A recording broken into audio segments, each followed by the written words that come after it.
Sabado, Groove Radio.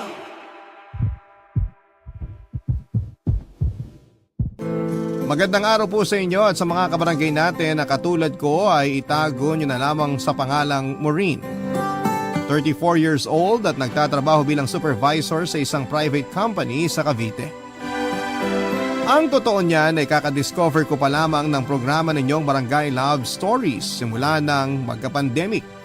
At aaminin kong sobra po akong nagandahan sa kapapakinig. Dahil nakakapulot po ako ng mga aral at inspirasyon sa buhay mula sa mga storyang ibinabahagi ng ating mga kabarangay.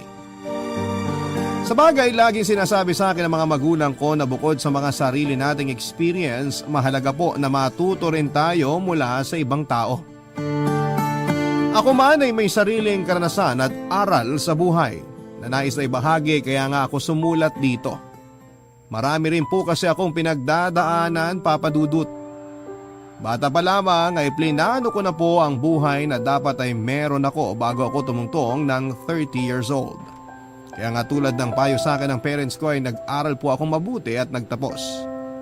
Dahil sa pagsisikap, tiyaga at pagdarasal ay nagkaroon po ako ng magandang trabaho. Bukod doon ay nagkatotoo din po ang isa pang hiling ko sa Diyos. Matapos niyang ibigay sa akin sigab para maging karagdagang inspirasyon ko sa buhay. Hindi nga po nagtagal ay naging magkasintahan kami at nauwi ang lahat sa kasalan.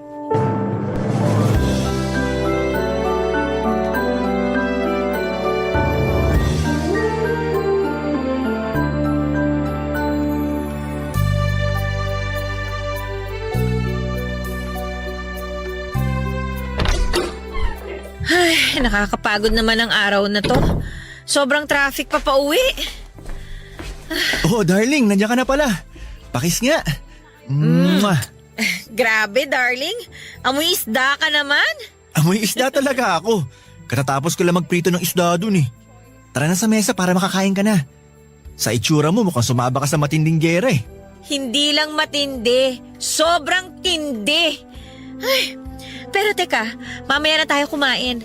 Papahinga muna ako dito sa sofa. Ay, grabe. Nakaupo rin sa malambot na sofa. Kung alam mo lang upong sexy na ako dun sa jeep kanina. Sinabi ko naman sa'yo na mag-taxi ka na. Usog ka, tatabihan kita. O ayan. Akin na yung mga binti mo, mamasahihin ko. Uy, grabe naman. Ayos lang. Upo lang ang katapat nito. At saka baka pagod yung mga kamay mo, darling. Mapasma ka pa. Wala namang kaso sa akin. Gusto ko lang makatulong ibsan yung nararamdaman mo. Tsaka, magaling kayang magmasahe tong kamay ko. Alam mo yan. Puro ka talaga kalokohan. Okay nga lang ako. Huwag ka na mag-abala. Maiba nga pala tayo. Kumusta naman ang araw mo dito? Ayun, okay naman. Nasira yung lababo kanina kaya inayos ko. Tapos nakapaglaban na rin ako at nakapagpatuyo. Mamaya ko na lang tutupiin yung mga damit natin pagkatapos natin kumain. Tapusin ko yun habang nanonood tayo ng TV. Naks naman, napakabait naman ng asawa ko. Mabait lang? O syempre masipag din.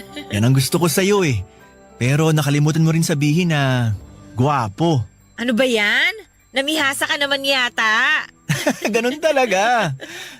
Pero alam mo, darling, sa totoo lang, nakakapagod din yung mga ginawa ko rito sa bahay. Kahit na mukhang kinaya ko at natapos ko, lawit pa rin ang dila ko. Ibang klase. Ayoko maging ganito hanggang tumanda ako. Alam mo naman na wala ka pang nahahanap na bagong trabaho, di ba? Hayaan mo, kapag may mapapasukan ka na, hindi mo na naman gagawin ang mga gawaing bahay na yan. Ngayon lang naman yan habang naghihintay pa tayo ng tawag mula dun sa mga kumpanya na inaplayan mo. Kung bakit kasi ang tagal-tagal nilang tumawag. Nakakainip din kayong maghintay dito sa bahay natin. May iba namang tumatawag pero hindi mo pinupuntahan kapag ini-schedule ka ng interview, di ba? Di sana may trabaho ka na ngayon, darling. Kaya ako nga hindi pinupuntahan kasi alam kong pangit. Paano mo naman nasabi hindi mo pa nga pinupuntahan? Basta alam ko lang. Nagsisisi nga ako kasi nag-apply pa ako sa kanila eh. Kaya nga nitong nakaraan, nire-research ko muna ng husto yung company bago ko magpasa ng resume.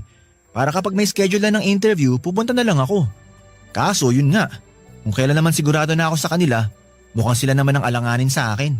Basta, huwag ka lang mawala ng pag-asa na makakahanap ka rin ng trabaho na para sa'yo talaga. Hindi talaga. Alam mo iniisip ko, kawalan nilang isang tulad ko. Di ba magaling naman ako? Oo naman. Okay, Tams? Kaya kawalan talaga nila kapag di nila ako kinuha.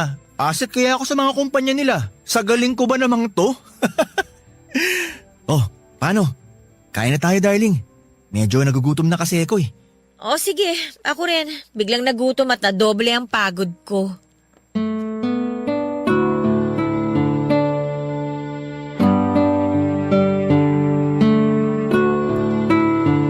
Papadudot nagkakilala po kami ni Gab nang pareho kaming umattend sa birthday party ng common friends namin.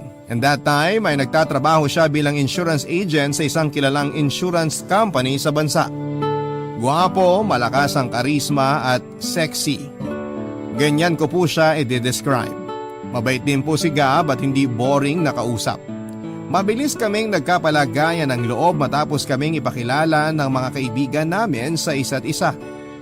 May punto pa nga na tinukso pa nga nila kami kasi pareho kaming single ni Gab. Pero pinagtawanan lang po namin ang mga pang-aasar nila, Papadudot. Dahil nga magka-vibes kami ay nagkapalitan na rin po kami ng numero at social media account. Tapos ay doon na po nagsimula ang pag-uusap namin na nauwi nga sa malalim naming samahan. Nang ikasal po kami ni Gab ay wala pong pagsidlan ang kasiyahang nadarama ko. Dahil para sa akin ay siya na ang lalaking sagot sa gabi-gabi kong panalangin sa Diyos na makakasama ko sa pagbuo namin ng pamilya. Kaya lang bago pa lamang kami sa aming kasal nang subukin po ang aming pagsasama. Yon ay nang mawala ng trabaho si Gab at nahirapan siyang makapag-apply muli dahil sa pagiging pihikan niya. Nang mga panahon na yon ay nagkasundo kami na siya na lamang muna ang tatao sa maliit naming bahay dahil nagtatrabaho po ako. Nangako naman si Gab na pagbubutihin ang paghahanap ng trabaho habang nag-aasikaso sa bahay namin. Wala namang pong kaso sa akin ang pagiging house husband niya dahil wala pa po kaming anak. Nagkasundo kami na mag-iipon muna ng pera at i-enjoyin ang pagiging mag-asawa namin. Hindi nga nagtagal ay nagising na lamang ako isang araw na para bang gusto ko nang maging nanay. Doon ko kinausap si Gab na handa na ako sa pagkakaroon ng anak. Bagay na sinang-ayunan naman niya. That time, probationary na siya sa isang private company at tiwala naman siyang mareregular. At kahit papaano ay meron naman kaming naipon para sa pinaplano naming pamilya. Kaya po ginawa namin ni Gab ang makakaya namin para makabuo ng baby sa lalong madaling panahon.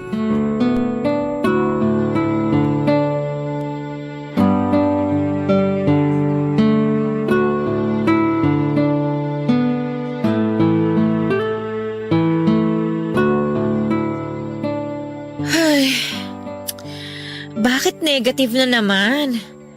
Ano? Wala na ba talagang pag-asa? Oh, darling. Bakit nakasimangot ka dyan? Sinong hindi sisimangot? Tingnan mo nga itong result ng PT ko, oh. Negative na naman. Tingin nga. Oo nga, no? Ibig sabihin hindi ka pa rin buntis, darling. Ganun na nga. Nalulungkot lang ako. Pangilang PT ko na to. Pero ganun pa rin yung resulta. Bunga, akala ko pa naman this time makakabuo na tayo. Ginagawa naman natin ang lahat pero bakit parang ang hirap? Ay, hindi ko rin alam ang sagot sa tanong mo. Pero hayaan mo na lang siguro. Hayaan? Ano ibig mong sabihin na hayaan ko na lang? Hayaan. Yun bang kung dumating, okay. Kung hindi, okay pa rin. Ikaw nang may sabi. Ginagawa naman natin ang lahat, di ba? Para makabuo tayo ng baby. Kaso mukhang hindi pa to yung time para magkaanak tayo, darling. Kaya ang suggestion ko, hayaan mo na lang. Nandun na tayo sa sinasabi mong hayaan. Kung dumating, okay. Kung hindi, okay pa rin. Kaso bakit parang ayos lang sa'yo? Ha? Ano pinagsasabi mo? Sa tono mo kasi mukhang wala kang pakialam kung magkaanak man tayo o hindi eh. Kasi sabi mo hayaan na lang. Alam mong hindi totoo yan, Maureen. Kung hindi totoo, hindi mo rin sana sasabihin na hayaan na lang natin. Kasi hindi ka ba nakakaintindi? Gusto ko na nga magkaanak tayo eh. Tapos ayaw pang ibigay sa atin. Hindi naman natin pababayaan ang magiging baby natin ah. Palalakihin naman natin siya na maayos at saka aalagaan ng mabuti. Bakit ba hindi marinig ng Diyos yung panalangin natin? Bingi ba siya? Dinami mo pa talaga ang Diyos sa kabaliwan mo? Hindi ako baliw. Nagsasabi lang ako ng feelings ko. Pwes, ayusin mo yung feelings mo dahil nakakainis. Lalo ko lang tuloy na patunayan na wala kang pakialam sa nararamdaman ko dahil sa inaasal mo gabi. Alam mo, napipiko na ako sa'yo. O bakit ka nagagalit? Dapat ako yung magalit sa ating dalawa kasi ako yung binabaliwala mo. Wala akong binabaliwala rito, Maureen. Masyado ka lang praning mag-isip. Pwede ba? Kung frustrated ka dahil hanggang ngayon negative pa rin na result ang pregnancy test mo, pwes huwag mong ibaling sa akin. Nananahimik ako rito tapos bigla mo akong aawayin? Ano ka, baliw? Baliw na kung baliw! Pero masama bang gustuhin ko na magka-baby na tayo? Hindi nga masama. Pero ang masama yung questionin mo ang proseso. Alam mo, kung sisirain mo lang umaga ko, mabuti pa pumasok na ako sa trabaho. At least doon hindi ako bubungangaan ng katulad ng ginagawa mo. Alam mong hindi kita bubungangaan kung inaayos mo lang sana yung mga sinasabi mo. Maayos ako. Ikaw ang magulo. Hay naku, ewan ko sa'yo! Umalis ka na nga! Sinisira mong umaga ko! Ikaw ang sumira sa umaga mo, no? At aalis na talaga ako kahit hindi mo sabihin. Panira ka ng araw. Bad trip ka. Tawagin niyo na po akong desperada pero nagkakaedad na po ako, Papa Dudut. At alam naman natin na mahirap sa mga kapwa ko kababaihan ang makabuo o magdala ng sanggol sa sinapupunan habang tumatagal. Bukod doon ay nakaplano na po sa akin na magka-baby pagtungtong ko sa edad na 26 years old. Para naman meron pa po akong lakas at pagkakataon na alagaan ang anak ko. Pero dahil nga sa paulit-ulit na pagkabigo na makabuo kami ni Gab ay pinanghinaan po ako ng loob at nagduda para sa plano sa amin ng Panginoon. May punto na kunesyon ko ang pagkababae ko dahil na rin sa kung papaano tratuhin ni Gab ang sitwasyon namin. Para po kasing hindi mahalaga sa kanya ang feelings ko at ang pamilya na bubuuin namin. Hanggang sa isang beses ay may nakapagpayo po sa akin na magpakonsulta sa doktor para malaman kung may diferensya ang matres ko, Papa Dudut. Tapos ay doon ko po na-discover na meron akong PCOS. Yun po ang dahilan at tanging hadlang para magkaroon kami ng baby ni Gab sa lalong madaling panahon. Kung daw na ako na palaging negative ang nakikita ko sa resulta ng pregnancy test. Samantalang wala po akong ideya na meron na pala akong medical condition. Mas lalo po ako nanlumo at nagtampo sa Diyos dahil sa pagkantala ng plano ko sa buhay. Barangay Love Stories. Barangay Love Stories. Nang mga panahon na yon ay aminado ko na nawala na ako ng gana na isang araw ay makakabuo kami ng baby ni Gab at matutupad ang pangarap kong magkaanak. Kaya nga pareho naming ginugol ang mga panahon namin sa pagtatrabaho. Pero sa aming dalawa ni Gab ako po ang mas focus dahil may hinahabol akong promotion. Samantalang happy-go-lucky lang sa trabaho niya ang mister ko. Nasabi ko po yon dahil ang dami po niyang panahon para sumama sa mga barkada niya na uminom sa labas o lumaboy. May mga pagkakataon na natutulog ako mag-isa sa kama dahil busy si Gab sa pakikipaglaro sa mobile games sa mga kasamahan niya o di kaya ay kung ano-ano pa pong mga gawain na hindi ko namamalaya na unti-unti na palang nagpapalayo sa amin bilang mag-asawa. Hindi naman po ako mahigpit sa asawa ko.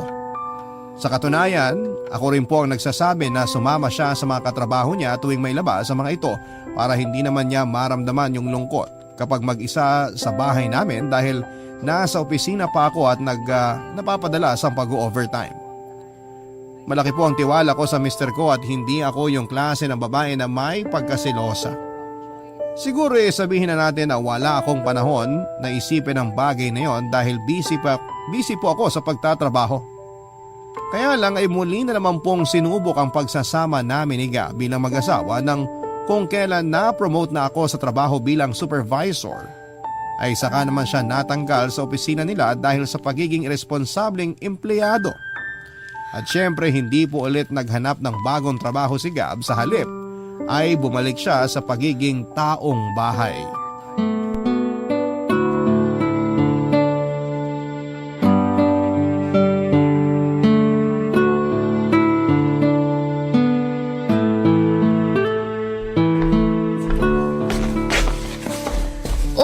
Darling, anong problema mo? Bakit malungkot ka yata? Ay, ano kasi darling? Malaki talaga ang problema ko. Gab, alam mo naman na mag-asawa tayo, di ba? Pwede mong sabihin sa akin ang gumugulo dyan sa isip mo. Nahihiya kasi ako, Maureen. Ayoko na sanang idamay ka pa rito. Bakit ka naman mahihiya sa akin?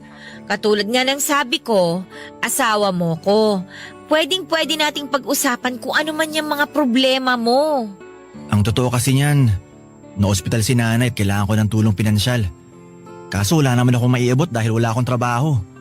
Pakiramdam ko nagkukulang ako sa kanya bilang anak niya. Sama-sama akong anak. Ay, alam mong hindi totoo yan. Hindi ka masamang anak dahil lang hindi ka nakakapag-abot ng tulong ngayon sa kanila.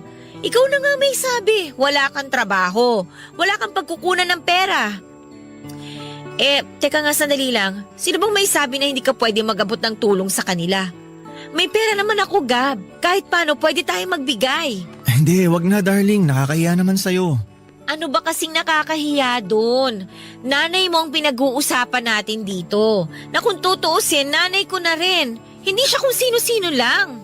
Alam ko yon, kaso hindi ko naman gusto yung ideya na ibibigay mo lang yung perang pinaghirapan mo. Kung gusto mo, utahin ko na lang. Babayaran ko na lang kapag nakaluwag-luwag na ako. Hindi mo na kailangang gawin yon. Hayaan mo na lang ako. Kasi pakiramdam ko nga wala na akong silbi. Tapos lalo mo lang pinamukha sa akin na wala akong kwenta. Ano bang pinagsasasabi mo? Alam mo kung anong ibig kong sabihin. Akala mo ba hindi ko napapansin na niyayabangan mo ako? Porque ikaw nagpapasok ng pera sa bahay na to? Wala kang idea kung gaano kahirap ang sitwasyon ko. Ako ang padre de pamilya, pero taong bahay lang ako. Nakaasa ako sa'yo. Ang hirap ng lunukin. Kahit kailan hindi ako nagyabang sa'yo. Ano namang mapapala ko kung gagawin ko yun? Mag-isip ka nga. Tsaka hindi ba kagagawan mo naman kung bakit ka natanggal sa trabaho? May pagkukulang ka bilang empleyado. Kung hindi ka naging irresponsable, hindi ka mawawalan ng hanap buhay. Oh, tapos anong ginagawa mo ngayon?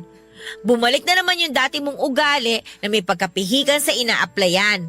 Tapos magkakaganyan ka dahil walang perang pumapasok sa'yo. Tingnan mo tong babaeng to. Ay naku, ewan ko sa'yo. Pagod ako tapos ang sakit mo pa sa ulo. Hindi mo na dapat dinadagdagan yung stress ko kasi mapapanot ako sa mga pinaggagawa mo. Malaki ka na naman eh. Alam mo na yung tama, alam mo na yung mali. Pero bakit kung minsan, daig mo pa yung alagaing bata na nagtatantrums kapag hindi nabibigyan ng atensyon? Hindi ko na dapat to sasabihin sa'yo kaso nakakapikon ka na eh. Excuse me nga ha, maglilinis na ako ng katawan ko para makatulog na. Hoy, Maureen! Hindi pa tayo tapos mag-usap! Bumalik ka rito! Ayaw kita makausap ngayong gabi. Sumasakit ang brain cells ko sa'yo. Hindi po nangyari na binayaran ako ni Gab, Papa Dudut, tulad ng pinangako niya sa akin. Pero hindi ko na rin naman siya siningil pa dahil hindi rin naman po isyo ang pera sa aming mag-asawa. Bukod doon ay pamilya naman niya ang tinutulungan ko. Kung tutuusin ay hindi na dapat niya utangin yon, kaya lang ay medyo mataas ang pride ni Gab. Kaya naman hinayaan ko na lamang siya sa gusto niyang gawin. Kaso hindi na nga po siya nakapagbayad, napadalas pa nang napadalas ang panghihiram niya ng pera sa akin kahit na hindi naman mahalaga ang pinagkakagastosan niya. Madalas kasi luho lang talaga tulad ng bagong sapatos, damit o di kaya ay cellphone. Doon na po ako nagsimulang ma-stress, Papa Dudut. Kasi ako rin po ang nagbabayad ng mga bills and other expenses namin sa bahay since wala siyang trabaho. Siyempre dahil mag-asawa kami ay kinausap ko po si Gab ng masinsinan. Pero imbes na mahinahon siyang makipag-communicate sa akin, ay nag-init po kagad ang ulo niya at sinabihan niya ako na pinagdadamutan ko daw siya o di kaya ay pinagmamalakihan porket ako ang may trabaho sa aming dalawa. At ako rin ang nagbabayad ng mga bills at bumibili ng pagkain namin. Nasaktan po ako, Papa Dudut, dahil ginagawa ko naman ang lahat masuportahan lamang ang pang-araw-araw namin. Dahil ayaw ko na bang isumbat sa kanya ang kawalan niya ng kakayahang dumiskarte para sa aming pamilya. Kaya lang ay hindi ko na napigilan ang sarili ko na magsabi ng mga sama ng loob ko sa kanya matapos niya akong sabihan ng hindi magaganda. Sa pagdaan ng mga araw ay hindi po naging maayos at mabuti ang relasyon namin ni Gab bilang mag-asawa. Tapos may mga gabi na madalas pa siyang umuuwi ng nakakainom galing sa kung saang bar kasama ang mga katropa niya.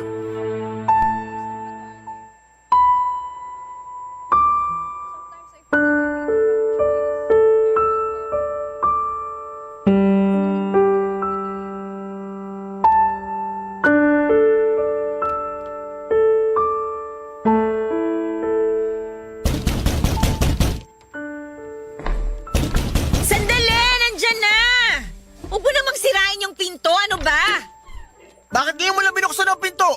Kanina pa ako rito sa labas. Alis nga! Aray ko naman, Harang-harang ka. Gab! Ay, grabe. Nakaupo rin sa malambot naming sopa. Lasing ka ba? Ako, lasing? Di kaya. Nakainom lang. Sira ulo ka talaga, no? Ano bang problema mo? Bakit kinagagalit? Sino bang hindi magagalit? Pang-ilang gabi mo na yung ginagawa. Ano ba talagang problema mo? Bakit pa na yung sama mo sa mga kaibigan mo para uminom? Alam mo ba na nag-aalala ako sa'yo? Iniisip ko kung nasan ka 10 oras ng gabi hanggang madaling araw kasi hindi mo man lang magawang sagutin ang tawag at text ko. Bakit ba? Sino ka? Nanay ba kita? Para sa kaalaman mo, malaki na ako. Kayang-kaya ko ng sarili ko kaya hindi mo na ako kailangan pagalitan ng ganyan. Ang bihira naman mo rin. Yung boss mo nakakabwisit sa tenga. Hindi nga ako ang nanay mo, pero ako naman ang asawa mo. Normal na mag-alala ako sa'yo. Tsaka hindi naman ako magkakaganito kung matino ka lang sana eh. Matino naman ako ah. Wala lang akong trabaho sa ngayon pero hindi ibig sabihin wala na akong kwenta. Lagi mo na lang pinamumukha sa akin na ganun akong klaseng tao. Kaya nakakawalang gana na eh. Alam mo ba yon? At kasalanan ko pa pala ngayon. Ayos ka rin eh, no? Sinong gusto mong sisihin ko? Yung kapitbahay natin? O yung tindero ng balot dun sa kanto? Wala ka talagang kwenta. Napakagago mong kausap. Huwag na huwag mo akong magsasalita ng ganyan ha! Gago ka! Gab, bakit mo naman ako sinampal? Ang ingay-ingay mo kasi! Hindi ba titigil yung bibig mo kakaputak? Gusto mo paduguin ko yan? Ano gusto mo? Sabihin mo lang, gagawin ko talaga! Lumayo ka sa akin, hayop ka! Ikaw ang hayop! Kasi kung tao ka, hindi ka putak ng putak! Dapat sa'yo pinapasakan ng basahan sa bunganga para manahimik na! Tigilan mo nga yan, Gab! Ano ba? Oh, ano? Ha? Ano? Nasasaktan ako, sabi! Lumayo ka sa akin! Aray! Walang iya ka talaga! Lalo ko nahilo dahil sa ginawa mo! Wala akong ginagawa rito! Ikaw ang bigla-bigla na lang nananakit! Ano ba problema mo, ha? Kung hindi ka masaya sa buhay mo, huwag mo akong idamay, please lang! Tapos ang kapal pa na mukha mong isisi sa akin kung ano nangyayari sa buhay mo ngayon. Samantala sa pagkakatanda ko, hindi ako nagkulang kakapaalala sa'yo at kakasuporta sa'yo bilang asawa mo. Desisyon mo na hindi magbago para sa ikaunlad ng sarili mo. Nasa iyo yung problema, wala sa akin. Tapos nananakit ka pa? Kung tinitikaw mo na lang yung bibig mo, sana hindi ka na nasasaktan. Hintayin mo ako makatayo rito. Lagot ka talaga sa akin. Subukan mo! Ipadadampot kita sa mga pulis! Papadudod, yun po ang unang beses na pinagbuhatan ako ng kamay ni Gab, pero hindi yon ang unang beses na pinagsabihan niya ako ng hindi maganda.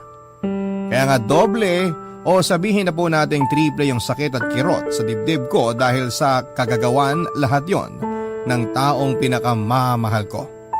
Siyempre, pinatawad ko pa rin po si Gab nang mahimasmasan siya at nangako sa akin na hindi na niya yon uulitin. Pero hindi rin po niya yon napangatawanan dahil naulit ang pananakit niya sa akin sa tuwing sinisit ako siya o di kaya'y minamasama niya ang mga sinasabi ko tungkol sa kanya. Papadudot, mahal ko po si Gab. Malaki po ang pagpapahalaga ko sa kasal namin pero aminado ko na tahimik po akong nasasaktan sa mga ginagawa niya at pinaparamdam niya sa akin. Kung nagkulang man ako bilang asawa, inihingi ko na po yon ng kapatawaran sa kanya. Pero bakit parang kahit na anong gawin ko, pinaparamdam pa rin niya sa akin na hindi sapat ang mga nagawa ko at nagagawa ko dahil ba sa babae lamang ako o dahil asawa niya lamang ako. Kung alam nyo lang kung gaano kahaba ang pise ng pagtitimpi ko kay Gab, masasabi nyo na sobrang martir ko para manatili pa sa isang relasyon na walang kasiguraduhan kung magtatagal nga ba. Barangay Love Stories. Barangay Love Stories. Naniniwala po ba kayo, Papa Dudut, na hindi ikaw ang makakapagpabago sa isang tao dahil ang makagagawa lang noon ay siya mismo? Kung hindi po siya determinado na tulungan ang sarili niya katulad ng pagtulong at pag-alalay mo sa kanya ay hindi siya makakausad o walang pagbabago ang mangyayari sa buhay niya. Natatandaan ko po na ganyan ang eksaktong payo sa akin ng mga magulang ko, kaya nga bigla ko na lamang naalala ang lahat ng mga sinabi nila matapos kong gawin ang makakaya ko upang suportahan at tulungan si Gab bilang asawa niya. Aside sa financial support ay hindi rin po ako nagkulang ng moral support sa kanya, Papa Dudut. Kaya nga lang ay hindi ko po talaga kinakitaan ng kahit na kaunting kusa ang mister ko para tulungan ng sarili niya. Dumating po ako sa punto na napapatanong na lamang ako sa sarili ko kung may saysay pa ba ang pakikisama ko sa kanya at ipaglaban ang kasal namin kung siya mismo ay hindi nag-e-effort para sa relasyon naming dalawa. Alam ko na hindi magandang magduda, Papa Dudut, lalo't nag-invest na ako sa kanya emotionally and mentally. Asawa ko siya at kasama ko siya sa lahat ng mga pangarap ko sa buhay. Pero nakakapagod na. May mga gabi na hindi ako nakakatulog ng maayos, kakaiya kung kailan darating yung point na mababago ni Gab ang disposisyon niya sa buhay niya. Para naman sa kanya ang lahat ng mabubuting bagay na kapalit ng pagsisikap at pagsasakripisyo niya. Siya lang din po ang makikinabang nun. Kaya dapat ay hindi niya masamain lalo na at sa akin ang gagaling. Pero akala ko'y wala nang lalala sa mga gagawin pa ni Gab. Pero doon po ako nagkamali, Papa Dudut.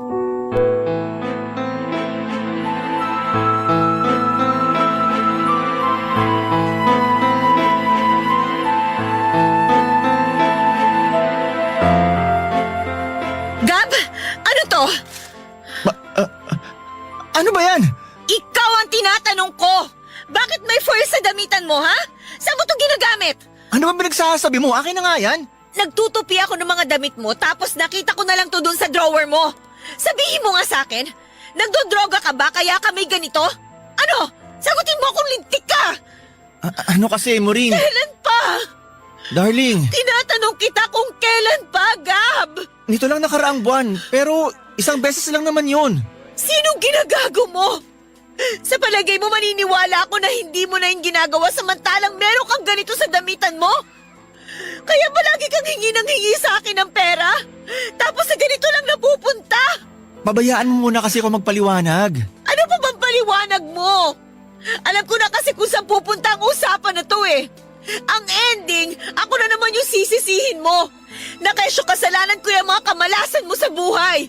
Na masyado akong pakialamera samantalang hindi naman ako ang nanay mo. Na kapag hindi kita pinagbigyan sa gusto mo, kinokontrol ko na yung buhay mo. Di ba yan lagi mong sinasabi sa akin? Ang kapal-kapal ang mukha mong gumawa ng ganitong klase ng katarantaduhan imbis na pagtuunan mo ng atensyon yung relasyon at pamilya natin. Hindi ko maintindihan nasa na ba yung utak mo? Nandiyan pa ba sa ulo mo o nasa talampakan mo na? Kasi kung nag-iisip ka, alam mong hindi to gawain ng matinong tao. Nagawa ko lang naman yun kasi pinilit ako ng mga kaibigan ko. Ano ba yan, Gab? Hinayaan mo lang na kontrolin ka ng mga taong yon? Tsaka, paano mong natatawag pa rin silang kaibigan? Samantalang hindi naman sila mabuting impluwensya sa'yo. Hindi ko na talaga alam ang gagawin ko o sasabihin ko sa'yo kasi ako yata ang unang mababaliw sa atin. Para ako nag-aalaga ng bata na nasa katawan ng matanda. Please lang, ayusin mo ang buhay mo bago ka pasirain ang bisyo mo. Inaayos ko naman, pero... Pero ano? Puro ka na lang dahilan. Ang hirap kasi sa'yo. Hindi ka consistent sa ginagawa mo. Yung gana mo, good for one day lang tapos bukas expired na. Nahihirapan na akong intindihin ka sa totoo lang.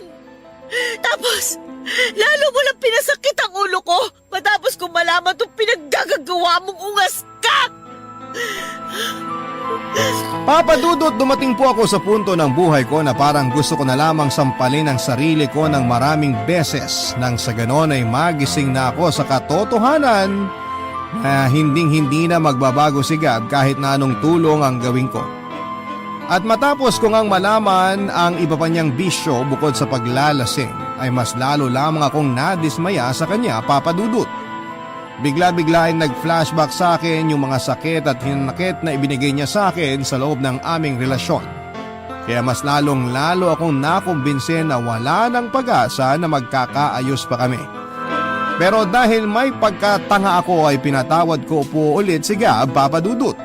Pero sa kondisyon na magbabagong buhay na siya at hindi na niya isasangkot ang sarili sa ganong uri ng bisyo. Kaso ay hindi ko na alam kung ilang beses nang nangako si Gab tapos sa huli sisirain lamang niya mga sinabi niya at hindi po niya tutuparin.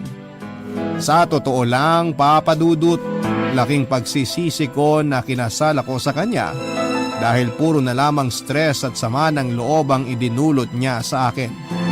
May punto na parang gusto ko na lamang siyang ibalik sa nanay niya dahil wala pa mang kaming anak ay daig ko pa ang nag-alaga ng sandosenang bata sa katauhan niya. Ang sabi nila ay darating at darating ka rin sa punto na magsasawa ka na kahit mahal mo pa yung tao ay mas gugustuhin mo na lamang na lumayo sa kanya dahil wala ka nang nararamdaman na pagpapahalaga sa relasyon ninyo. Kundi dahil pag nanatili ka pa sa pakikisama sa kanya, baka makita mo na lamang ang sarili mong hubot-hubad na naglalakad sa kalsada. At yun po ang eksaktong naramdaman ko nang muli ay isangkot na naman ni Gab ang sarili niya sa isang gulo kung saan ay napaaway siya at pansamantalang nakulong. Kinailangan ko pa po siyang tubusin sa presinto at grabe ang kahiyan ng inabot ko para maareglo ang kanyang nagawang kaso.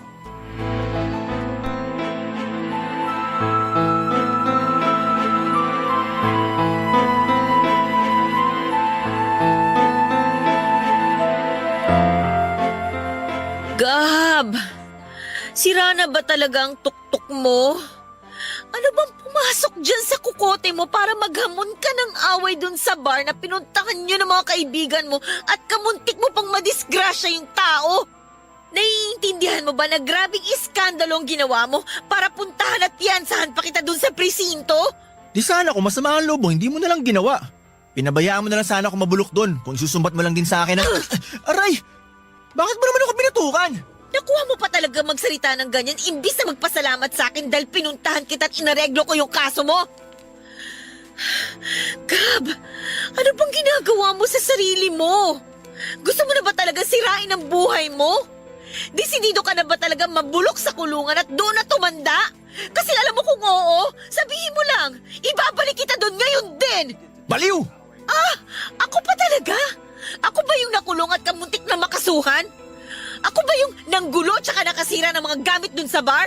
Ako ba yung lasinggero? Hindi ba ikaw yon? Ikaw lahat yon! Pwede mo huwag mo nga akong baliktarin? Ay, sorry na, okay? Hindi ko lang talaga nakontrol yung emosyon ko kasi naman, napiko na ako at nakainom. Kung hindi naman ako lasing, hindi ko naman gagawin yun. Bakit ba kasi ang hilig mong uminom? Ano bang napapala mo sa pag-inom ng alak? Yung mga perang hinihiram mo sa akin na dapat pinang-a-apply mo, dun lang napupunta. Pag hindi naman kita nabibigyan, nagagalit ka. At minsan pinagbubuhatan mo pa ako ng kamay.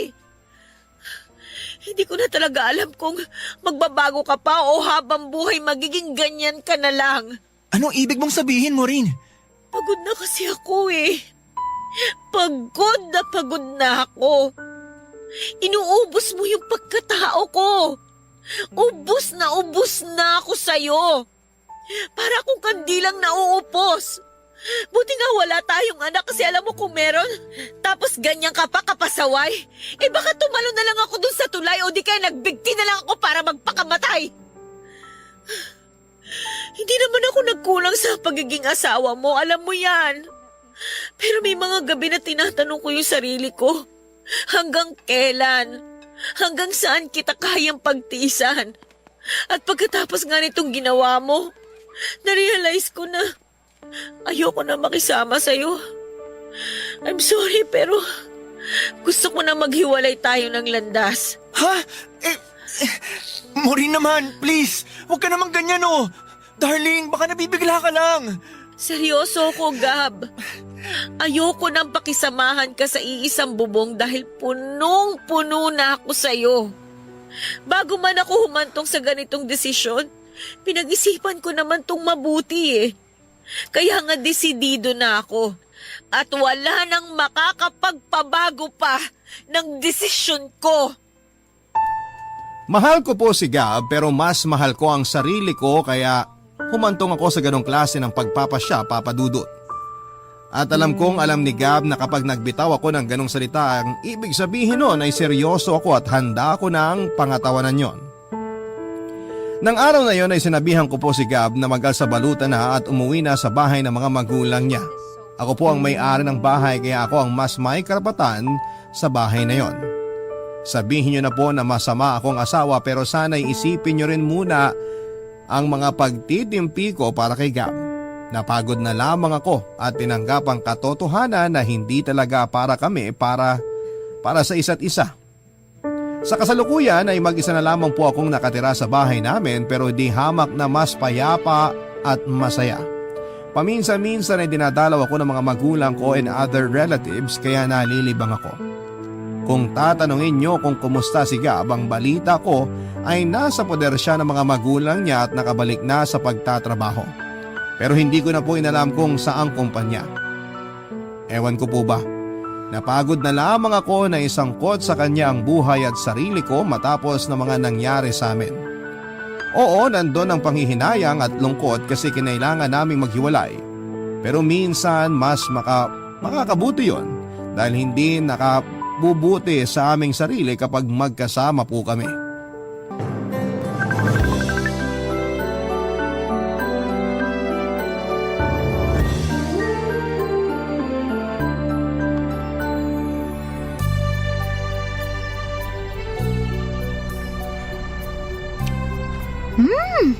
Ang sarap naman itong macaroni salad na gawa mo, George.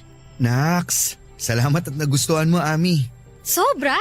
Ano ba nilagay mo dito? Hindi nakakaumay yung lasa, ha? Wala naman akong special ingredient na nilagay dyan. We, hindi nga. Alam mo, gumagawa rin naman ako ng macaroni salad. Pero bakit hindi naman ganito kasarap? Baka kasi ang nilalagay mo lang nakahalo ng mayonnaise, condensed milk. Bakit? Ano pa bang dapat na ihalo dun? Pwede mo siyang haluan ng heavy cream o kaya all-purpose cream para hindi masyadong matamis o maasim. Saka maganda rin ang magiging texture ng dressing ng salad. Oo nga, no? Minsan kasi napapasobra rin sa asim o tamis yung salad na ginagawa ko tapos malabnaw pa. Kaya nga mas okay na lagyan mo ng mga ganong cream para mag-balance ang lasa nila. Yun kasi ang pangontra sa asim. Tapos hindi pa ganong katamis. Alam mo, ang dami ko talagang natututunan sa'yo pagdating sa pagluluto. Hindi naman. Konti lang din naman ang alam ko. Anong konti? Ang dami ko kayang nalalaman na secret recipe o ingredient mula sa'yo. Natutunan ko lang din naman yung mga yun sa nanay ko. Kasi mahilig siyang magluto. Buti ka pa. Si mama kasi walang kahilig-hilig magluto. Pero thank you kasi dinala mo ako dito sa park. Sobrang relaxing pala dito. Ayaw mo kasing manood ng sine ngayon. Saka ayaw mo rin na tumambay sa mall. Kaya ito ang naisip ko na tambayan natin. Mas okay nga dito kaysa doon sa mga dati nating pinupuntahan eh. Kasi mas tipid. Sira, mas okay dito kasi hindi ganun karami ang tao tsaka hindi rin maingay. Sa bagay, sa totoo lang, mas gusto ko rin talaga dito kasi mas nararamdaman ko na kasama kita. Ha? Ano ibig mong sabihin? Palagi naman tayo magkasama sa school ah. Oo nga, pero iba pa rin yung mga ganitong lugar. Pakiramdam ko, parang solo natin ang mundo. Ang corny mo, alam mo yun? Pero sa bagay, tama ka naman din sa sinabi mo. Kasi tignan mo nga oh, ang konti ng tao dito sa park. Kaya parang solo na rin talaga natin tong lugar. Kaya sa susunod, ibang park naman ang puntahan natin. Yung mas maganda ang view. Para mas relaxing din ang date natin. Sige ba? Pero kahit naman saan tayo pumunta, nare-relax ako basta ikaw ang kasama ko, Ami. Ewan ko sa'yo, ang dami mong baon na banat dyan ah. Totoo naman ang sinabi ko. Makasama lang kita kahit saglit. Buo na kaagad ang araw ko. Konti na lang talaga, dudumugin na tayo ng mga langgam dito sa pwesto natin sa tamis ng mga sinasabi mo. Kumain na nga lang tayo kasi magbabike pa tayo mamaya, di ba? Oo, may nakita na ako na pwedeng rentahan na bike dito sa park. Mas masaya raw mamasyal kapag nakabike eh. Excited na ako kasi ang tagal ko na rin hindi nakakapag-bike. Ubusin na nga natin itong mga pagkain na dala mo, George. O eto, susubuan na kita nitong macaroni salad.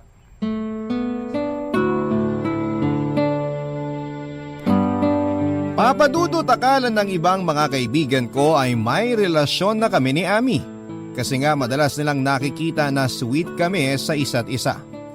Pero sa tuwing tatanungin nila ang estado namin ng relasyon namin ni Ami ay sinasabi ko sa kanila na magkaibigan pa rin lang kami at nanliligaw pa lang din ako sa kanya noon.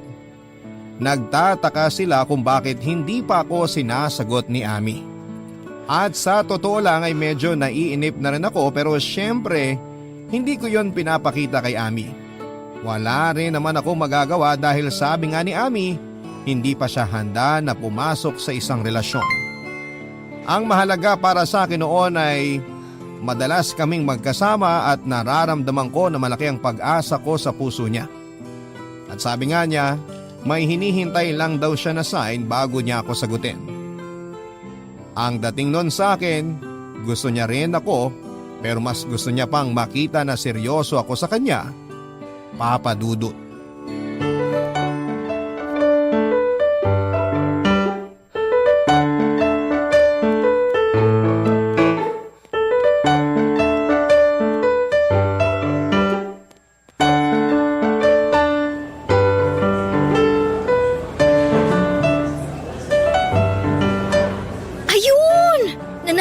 Sa nilalaro ko dito sa cellphone ko.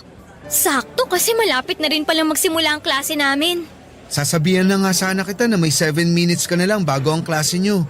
Mabuti natapos ka na dyan sa nilalaro mo. Naaliw kasi ako masyado dito sa bagong game na dinownload ko. Makapag-ayos na nga ng mga gamit ko. Nga pala Ami, may gagawin ka ba bukas? Bukas? Mga anong oras? Mga lunchtime siguro. Kung lunchtime, wala naman kasi sa umaga ko sasamahan si mama na mag-grocery. Bakit? Anong meron? May nakita kasi ako na bagong bukas sa Korean restaurant dun sa mall. Mahilig ka sa mga Korean food, di ba? Tara, dun tayo mag-lunch bukas. Sige, tara. Libre naman ako ng lunchtime. Okay, sunduin na lang kita bukas. Hi George! Hi Ami! Hello, Leo. Sakto ang dating mo kasi paalis na rin ako dito sa kantin. Samahan mo tong kaibigan mo ang bagal kumain. Kanina pa niya kinakain yung chami niya hanggang ngayon di pa ubos. Mabagal kasi talaga kumain yan si George. Tama! Uy, grabe kayong dalawa sa akin ha.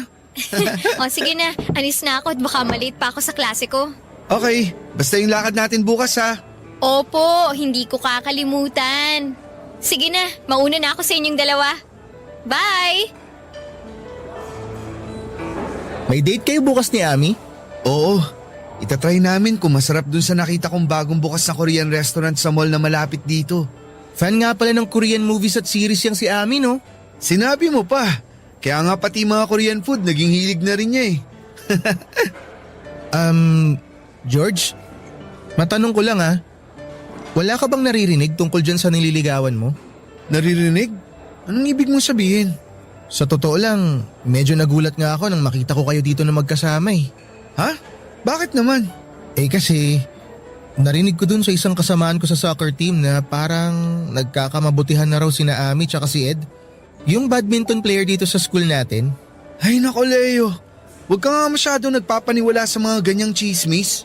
George, alam mo naman na hindi ako mahilig maniwala sa mga ganong chismis.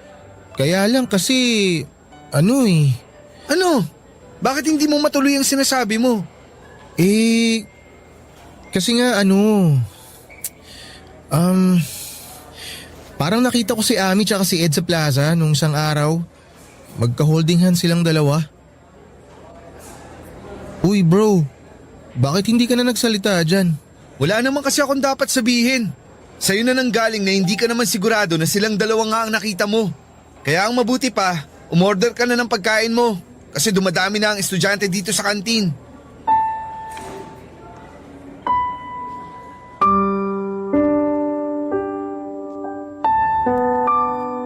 Papa Dudut, hindi talaga ako naniniwala sa sinasabi ng kaibigan kong si Leo. Kahit alam ko na wala siyang dahilan para mag-imbento ng kwento, imposible rin naman na maging totoo ang sinasabi niya na may ka-holding hands na ibang lalaki, si Ami. Hindi naman kasi si Ami ang tipo ng babae na madaling makuha o mapasagot. Kaya nga, mahigit 1 taon na ako nanliligaw sa kanya noon, kaya naman kesa magtalo pa kami ni Leo, sinabi ko na lang ulit na baka nagkamali lamang siya nang nakita niya. Na hindi si Ami yung nakita niyang babae. Malakas na kasi talaga ang pakiramdam ko noon na malapit na akong sagutin ni Ami. Alam naman kasi natin kapag may pag-asa tayo sa nililigawan natin, hindi ba, Papa Dudut? At palaging pinaparamdam sa akin ni Ami na hindi masasayang ang mga effort na ginagawa ko para sa kanya. Pinangahawakan ko yung mga pasaring niya na gusto niya ako. Pero hindi pa lang siya handa na pumasok sa pakikipagrelasyon ng mga panahon na yon, Papa Dudut. Kaya naman nag-aabang na lamang ako sa magiging sagot niya.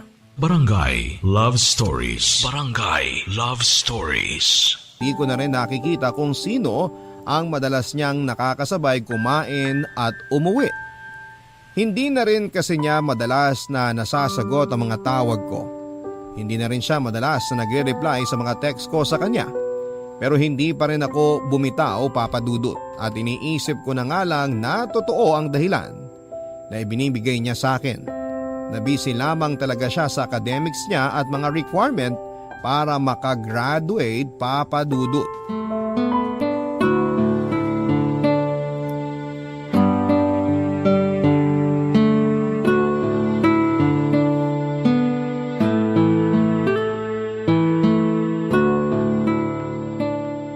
Ami!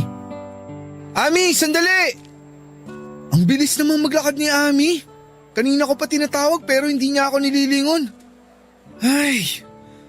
Ami! Ami, hintayin mo ako! Ami! Oh, George! Naabutan din kita sa wakas. Kanina pa kita tinatawag pero hindi mo naman ako pinapansin. Naku, pasensya na. Naka-earphones kasi ako at nakikinig ng kanta. Ganun ba? Ay, kaya naman pala hindi mo ako naririnig. Oo, sorry talaga. Bakit mo nga pala ako hinahabol? Eh kasi 'di ba, sabay tayong magla-lunch. Hinintay kita sa kantin pero hindi ka naman dumating. Tapos nung nakita nga kitang naglalakad dito sa field, hinabol na kita. Hala, oo nga pala. Nakalimutan kitang i-text kanina na na-extend ang klase ko kaya doon na lang kami sa kabilang kantin kumain ng mga kaklase ko. George, sorry Nawala talaga sa isip ko kasi na-empty bat din ang cellphone ko kanina. Wala namang kaso sa akin yun, Ami. Saan ka nga pala pupunta? Dyan lang. Saang dyan lang? Tara, sama na kita. Naku, wag na. Kaya ko naman maglakad mag-isa. Alam ko namang kaya mo, pero gusto lang sana kitang samahan. Lika na, saan ka ba pupunta? Hindi na nga, George. Ako na lang mag-isa maglalakad. Sige na, baka may klase ka pa. Wala akong klase, kaya may oras ako para sa'yo. Ikaw lang naman ang walang oras sa akin eh. Ano bang pinagsasasabi mo? Ami, alam kong alam mong ibig kong sabihin. Hindi ka na masyadong nagre-reply sa mga text ko. Hindi mo na rin sinasagot ang mga tawag ko. Ano naman ngayon? Required ba na palagi akong sumagot kapag nagtitext o tumatawag ka sa akin? Hindi naman sa ganun. Kaya lang kasi, kahit kapag nagyayaya ako na lumabas tayo, palagi ka rin namang busy. Ano magagawa ko? Sa busy nga ako sa mga ganap dito sa school at thesis ko. Alam mo, George, parang masyado ka lang nagiging demanding. Uy, hindi naman Talaga? Hindi? Kahit ang dami mong nirereklamo sa akin ngayon? Alam mo, mas mabuti siguro kung tumigil ka na lang sa panliligaw mo sa akin. Uy, Ami, wag naman ganun. Sorry na. Namiss lang naman kita kaya nagkakaganito ako. Ayun na nga Hindi pa kita boyfriend pero nakakasakal na yung mga kinikilos mo. Makaalis na nga. Sinasayang mo lang ang oras ko. Ami, sandali lang. Mag-usap muna tayo. Ano ba? Bitawan mo nga ako. Wala na tayong dapat na pag-usapan, George. At uulitin ko tumigil ka na sa panliligaw mo sa akin para manahimik na rin ang mundo ko sa'yo. Hindi mo naman kailangan gawin yun. Promise, Hindi na ulit ako mangungulit. Basta hayaan mo lang ako sa ginagawa kong panliligaw. Hindi nga pwede! Bakit hindi na pwede? Kasi may boyfriend na ako. Kaya layuan mo na ako at tigilan mo na ako. Papadudot sa kabila ng mga sinabi sa akin ni Ami ay hindi rin kagad ako sumuko sa kanya. Palagi pa rin ako nagtitext sa kanya kahit na hindi na siya nagre-reply. At minsan din ay nilalapitan ko siya kahit ayaw na niya akong kausap. Nagpapadala rin ako ng regalo sa bahay niya kahit na hindi ko sigurado kung tinatanggap o tinatapon lang ba niya yon. Gusto ko lang na makita niya na ako ang mas karapat-dapat na lalaki para sa kanya, na ako na lang sana ang piliin niya. Pero dumating ang araw na napagod at sumuko rin ako at tuluyan na akong huminto sa paghahabol ko kay Ami. Mabuti na lang papadudot patapos na rin ang huling taon namin sa kolehiyo kaya naman nagawa kong makapag-move on kaagad. Lumuwas ako ng Maynila at dito na nagtrabaho. Malaking factor din kasi yon na hindi ko na siya madalas na nakikita kaya nagawa ko rin kalimutan si Ami. Sinimulan kong mag-focus sa sarili ko pero wala pang isang taon ang nakalipas ay nagkaroon kagad ako ng bagong inspirasyon. Hindi nga nagtagal ay naging girlfriend ko rin ang inspirasyon kong si Isabel, Papadudot.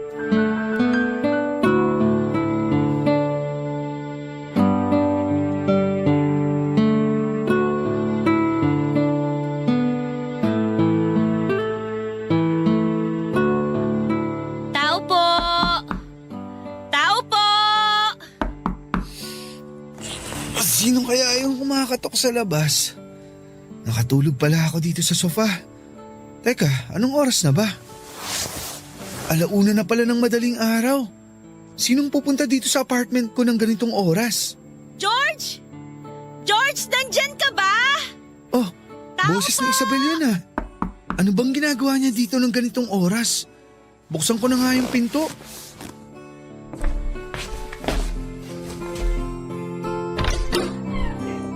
Oh, sweetie! Anong ginagawa mo dito?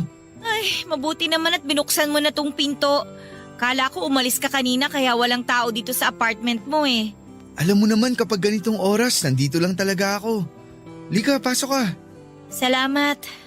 Ano bang meron at napasugod ka dito ng ganitong oras? Saka, bakit parang ang laki naman ng bag na dala mo?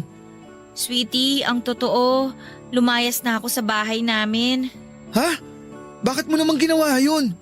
Magkausap lang tayo kanina sa cellphone bago ako matulog. Wala ka naman kahit na anong binanggit na aalis ka ng bahay niyo at pupunta ka dito. Wala talaga akong binanggit kasi alam ko na pagod ka kanina galing sa trabaho. Pero sweetie, di ba nakwento ko na sa'yo dati na napapadalas ang pag-aaway namin ni Mama? Oo nga, pero hindi naman sapat na dahilan yun para lumayas ka sa bahay niyo. Hindi mo kasi ako naiintindihan eh. Uy, sweetie, bakit naman bigla ka na lang umiyak? Eh kasi parang ayaw mo ako dito sa apartment mo eh. Hindi naman sa ganun. Nagulat lang ako kasi nga napasugod ka ng ganitong oras. Tapos may dala ka pang mga gamit. Eh kasi nga, lumayas na ako sa bahay namin. Paulit-ulit lang, George. Ay, ano ba talagang nangyari? Anong pinagtalunan niyo ng mama mo? At bakit ka nagalit sa kanya? Hindi naman talaga ako galit kay Mama. Oo, masama yung loob ko. Pero hindi siyang dahilan kung bakit umalis ako sa bahay namin. Eh sino palang dahilan? Yung bagong kinakasama ni Mama. Oh, bakit? Anong ginawa niya sa'yo? Ang totoo, George. Matagal ko na siyang nahuhuling binobosohan ako habang naliligo sa banyo. Umaalis din naman kagad siya kapag nahuhuli ko siya. Sinabi ko yun kay Mama dati. Pero nagalit lang si Mama at sinabihan ako na wag raw ako mag-imbento ng kwento. Kaya lang kanina habang nasa palengke si Mama, natakot na talaga ako. Kasi naramdaman ko na pinipilit buksan ng boyfriend ni Mama yung pinto ng kwarto ko. Mabuti na lang nakadobulak ang pinto ko noon kaya hindi niya ako nagawang pasukin sa kwarto. Pero hindi ko na kayang magtiis sa pangmamanyak na ginagawa niya sa akin. Natatakot ako na tuluyan niya na akong magawa ng masama. Kaya nagdesisyon na ako na lumayas na sa bahay namin. Bakit naman hindi mo kaagad sinabi sa akin ang tungkol dito? Dahil ayoko ng gulo. Ang gusto ko lang, makalayo na kay Mama at sa manyakis na lalaking yun. George, dito na lang ako sa place mo. May trabaho naman ako. Makakapag-share ako sa mga gastusin mo dito. Promise, hindi ako magiging pabigat sa'yo. Basta, hayaan mo lang ako dito. Ayoko na kasi sa amin. Natatakot na talaga ako sa boyfriend ni Mama.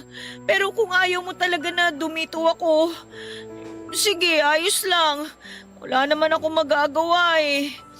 Hahanap na lang siguro ko ng ibang pwede kong tuluyan na bahay. Ano ka ba? Siyempre hindi na kita hayaang umalis. Nagulat lang talaga ako sa biglang pagdating mo kanina. Pero ayos lang sa akin ang lahat. Dito ka na lang sa apartment ko, Isabel. Huwag kang mag-alala. Hindi ko hahayaan na masaktan o malapitan ka ng hayop na lalaking yun. Papadudot, nakilala ko si Isabel sa isang kantin na madalas kong kainan dati sa dati kong pinagtatrabahuhan.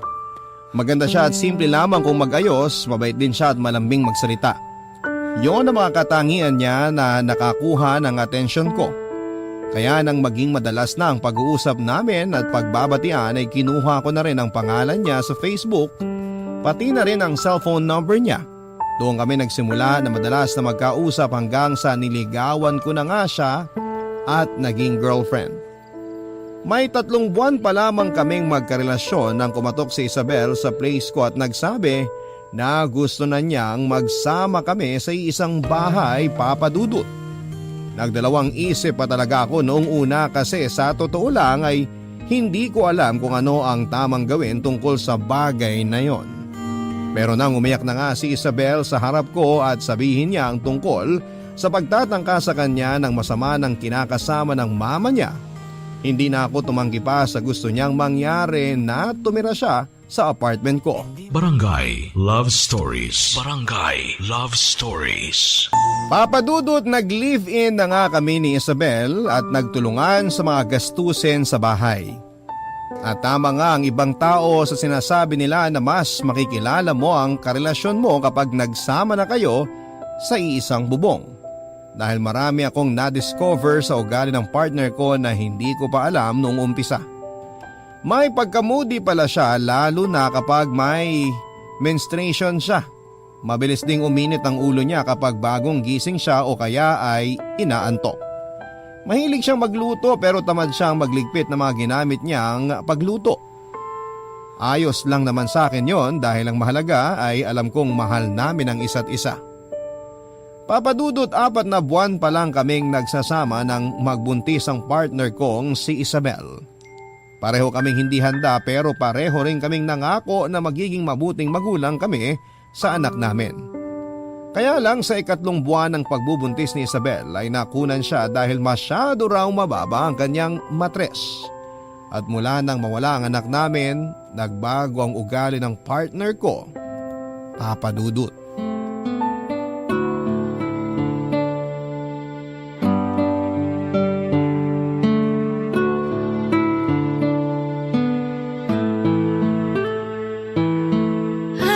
Nakakapagod ang traffic. Grabe. Sweetie, mabuti naman at nakauwi ka na. Ginabi ka na yata masyado. Oo, nag-general cleaning kasi kami sa kantin kanina kaya late na kami pinauwi ng supervisor namin. Kaya pala mukhang pagod na pagod ka. Kumain ka na ba? Talaga ba, George? Tinatanong mo pa talaga sa akin yan? Ha? Bakit? May mali ba sa tanong ko? Gusto ko lang naman malaman kung kumain ka na eh. Malamang, hindi pa ako kumakain. Sa tingin mo ba may madadaanan pa akong bukas na kainan ng ganitong oras? O sige, sandali lang. Magsasaing lang ako ng kanin. Ano? Hindi ka pa nakakapagsaing? Oo, hindi pa nga. Huwag mong sabihin na hindi ka pa rin nakakapagluto ng ulam. Sweetie, pasensya na. Hindi ko naman kasi alam na dito ka maghahapunan.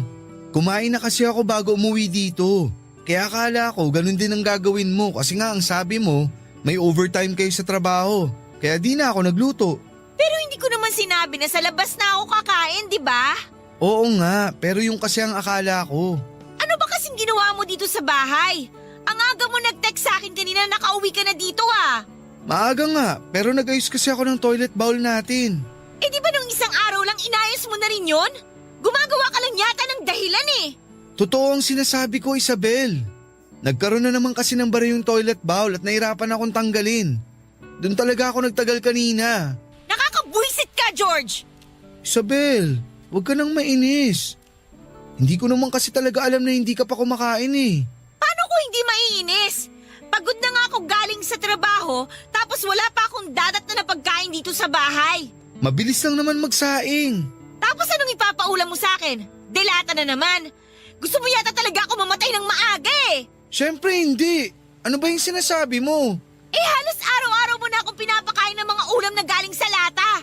Ano ba talagang gusto mo mangyari? Magkasakit ako sa bato? Ganito na lang. Maghanap lang ako ng bukas na karinderya para makabili ako ng kanin sa kalutong ulam. Hintayin mo na lang ako dito sa bahay. Wag na. Hindi na lang ako kakain. Ha? Eh di ba hindi ka pa nga naghahapunan? Saglit lang naman akong bibili ng pagkain sa labas. Hintayin mo na ako. Alam mo, George, malilipasan lang din naman ako ng gutom kakahintay sa pagbalik mo, kaya mabuti pa, itulog ko na lang to. Teka, Isabel, saan ka pupunta? Sa kwarto, matutulog na ako. Buwisit! Buwisit na bahay to! Buwisit na buhay to! Buwisit talaga! Papadudot ng magbago ang ugali ni Isabel at magsimula ang malamig na pakikitungo niya sa akin ay inisip ko na gawa lang yon ng pagkawala ng anak namin. Na hanggang sa mga oras na yon ay nagdadalamhati pa rin siya kaya madalas siyang galit o mainit ang ulo kahit sa mga simpleng bagay lang. Madalas ako nakakatanggap ng mga sigaw o pagmumura mula sa kanya at minsan ay naririnig ko mula sa kanya na hindi na siya masaya sa pagsasama namin. Nakala ko ay nasasabi niya lang dahil mainit ang ulo niya. Hindi niya rin ako pinagbibigyan sa kama pero wala namang naging problema sa akin tungkol sa bagay na yon. Mahal ko si Isabel at gagawin ko ang lahat para intindihin siya. Kaya lang hindi ko alam na darating kami sa point na susubukin ng ibang tao ang relasyon naming dalawa. Hindi ko napaghandaan ang bagay na nadiskubre ko tungkol sa kanya. Sobrang sakit. Kasi ng panahon na yon kay Isabel ko na pinaikot ang mundo ko, Papa Dudut.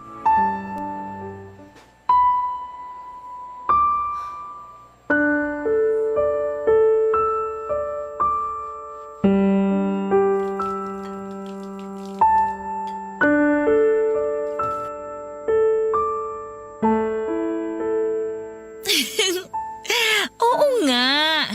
Bukas nga tayo magkikita. Promise, hindi na ako malilate. Aagahan ko para mas marami tayong oras para sa isa't isa. Miss na kasi talaga kita eh. Sino yung kausap mo? George? Bakit nandito ka na? Akala ko mamaya pang uwi mo kasi may overtime kayo sa trabaho. Ang tanong ko ang sagutin mo. Sino yung kausap mo? Kaibigan ko lang. Kaibigan mo lang? Talaga? Oo nga, ano ba kasing problema mo? Patingin nga ako ng cellphone mo. Ayoko nga. Akin na yung cellphone mo, Isabel. Ayoko nga, ano ba? Bigyan Akin mo nga sabi. tong cellphone ko. Ano ba kasing problema mo, George? Gusto ko lang makita kung sino yung kinakausap Ano ba? mo. At kilig na kilig ka dyan. O yan! Ayan ang cellphone ko, isaksak mo sa baga mo. Kainis ka. Rex? Sino tong Rex na nasa last call history ng cellphone mo, ha? Kaibigan ko nga lang yan. Sinabi ko na sa'yo kanina, di ba? Kaibigan, pero kilig na kilig yung boses mo nang marinig kita kanina bago ako pumasok dito sa kwarto. Sabihin mo nga sa akin, saan mo pa naging kaibigan tong Rex na to? Alam mo, nakakairita ka na eh. Ano ba kasing pakialam mo kung saan ko nakilala mga kaibigan ko? May pakialam ako kasi boyfriend mo ako. Ah, ganon. O sige, para tigilan mo na yung pakikialam mo sa buhay ko, maghiwalay na lang tayong dalawa. Tapos ngayon nakikipaghiwalay ka dahil lang dito sa Rex na to? Nakikipaghiwalay ako kasi nakakabwisit na yung ugali mo. Nakakasakal ka na eh. Umay na ako sa'yo at sa pagiging makitid ng pag-iisip mo. Kaya mabuti pa, tapusin na natin ang lahat sa ating dalawa. Hindi ako papayag. Bakit? Humihingi ba ako ng permiso sa'yo? Sa ayaw at sa gusto mo, tapos na tayo, George! Isabel, wag naman ganito. Pag-usapan naman natin ng maayos to. Nag-uusap naman tayo ng maayos ah. Maayos kung tinatapos ang relasyon natin ngayon. Pero hindi naman to ang solusyon sa problema natin. Sorry kung nagalit ka agad ako kanina. Hindi ko sinasadya na sigawan ka. Wala na akong pakialam kung sinasadya mo o hindi. Ang gusto ko na lang, mag-break na tayo! Isabel, mahal mo pa rin naman ako, di ba? Ayusin na lang natin to. Sorry na. Ayun na nga, George eh! Hindi na kita mahal, kaya nga ako nakikipag-break na sa'yo! Hindi ako naniniwala. Alam ko na mahal mo pa rin ako. Okay, fine! Aaminin ko na para matauhan ka na. May iba na akong mahal. Si Rex, yung lalaking kausap ko sa cellphone kanina. Mahal ko na siya. Kaya umalis ka na dyan sa harap ko, mag-i-empake na ako ng mga gamit ko. Isabel naman, please. Huwag mong gawin sa akin to. Hindi ko kayang mawala ka sa buhay ko. Huwag mo akong iwan. Bitiwan mo nga ako, Parang George. awa mo na, Isabel. Huwag mo nga akong yakapin. Ano ba? Huwag mo Alis ka akong nga dyan, iwan. mag-i-empake na ako. Alis dyan! Huwag mo kunin mo ang gamit mo. Huwag ka umalis sa bahay na to. Isabel, kung gusto mo tatanggapin ko na break na tayo. Basta huwag ka lang umalis. Huwag mo lang ako iwan. Nagmamakaawa ako, Isabel. Ayoko umalis ka. Dito ka na lang. Huwag mo akong iwan. Siguro nga Papa Dudut ay marami na akong senyales na nakikita noon na niloloko ako ng partner kong si Isabel. Pero hindi ko lang pinansin ang mga senyales na yon sa labis na pagmamahal na nararamdaman ko para sa kanya. Hanggang sa isampal na nga sa akin ang katotohanan. Pero hindi pa rin ako sumuko at hindi ko siya binitawan, Papa Dudut. Wala mahal ko talaga siya. Kaya sa kabila ng mga sinabi niya sa akin na hindi na niya ako mahal, nakiusap pa rin ako na huwag siyang umalis sa bahay at huwag niya akong iwanan. Pinagbigyan niya naman ako at nagstay pa rin siya sa place ko. Pinagsilbihan ko siya kahit palagi niyang pinaparinig sa akin na may kausap na siyang ibang lalaki sa cellphone. At hindi na talaga ako ang mahal niya, Papa Dudut. Doon ko naisip na minsan sa sobrang laki ng pagmamahal na nararamdaman natin para sa isang tao ay nagiging bulag at bobo na tayo. Wala na tayong ibang iniisip noon kundi hindi sana bumalik tayo sa panahon na mahal pa rin tayo ng taong naging dahilan ng pagiging masaya natin. Na sana mahalin ulit tayo ng taong mahal natin pero may mga bagay talaga na hindi na natin pwedeng balikan pa. At may mga pangyayari na hindi na pwede pang magbago. Dahil nagkaroon ulit kami ng pagtatalo ni Isabel nang dalhin niya ang bago niyang boyfriend na si Rex sa mismong place ko. Hindi ko na napigilan pa ang sarili ko at nasunto ko ng ilang beses si Rex hanggang sa umalis na ito ng bahay. Naiwan si Isabel pero nagsimula na mag-impake ng mga gamit niya na kaagad ko namang pinigilan. At sa ilang beses na pakiusap at pagmamakaawa ko sa kanya na ko ang piliin niya ay hindi yon nangyari, Papa Dudut. Kahit halos humagulhol na ako sa harapan niya at lumuhod ay wala pa rin akong nagawa para pigilan siya sa ginagawa niya. At bago pa nga siya tuluyang lumayas ng bahay ay muli ako nagmakaawa sa kanya. Muli ako nakiusap na doon na lang muna siya sa bahay. Kahit na hindi na kami mag-usap, kahit na hindi na kami magkabalikan, basta makasama ko lamang siya ay sapat na. Sobrang desperado na ako pero wala na akong pakialam pa. Siyempre hindi na niya ako pinagbigyan na tuluyan na niya akong iniwanan. Sa mga sumunod na araw ay nalaman ko kung saang bahay siya tumuloy at pinuntahan ko pa rin siya para muling pakiusapan na magkabalikan kaming dalawa. Doon ko ulit nakita si Rex pero sa pagkakataon na yon ay ako naman ang nabugbog niya. Kaya ko namang lumaban pero hindi ko ginawa lalo na nang harap-harapan itong piliin ni Isabel kesa sa akin. Pinamukha niya na kahit kailan ay hindi na niya ako magagawa pang mahalin. Na hindi na ako lalaking makapagpapaligaya sa kanya. Tinanong ko siya, Papa Dudut, kung ano nga ba ang meron ng lalaking yon na wala ako, ano ang ibinigay nito sa kanya na hindi ko ibinigay. At bakit hindi ako ang pinili niya sa kabila ng mga bagay na naisakripisyo ko para sa kanya. Isa lamang ang naging sagot niya. Mahal niya ang bagong boyfriend niya kaya ito ang pinipili niya.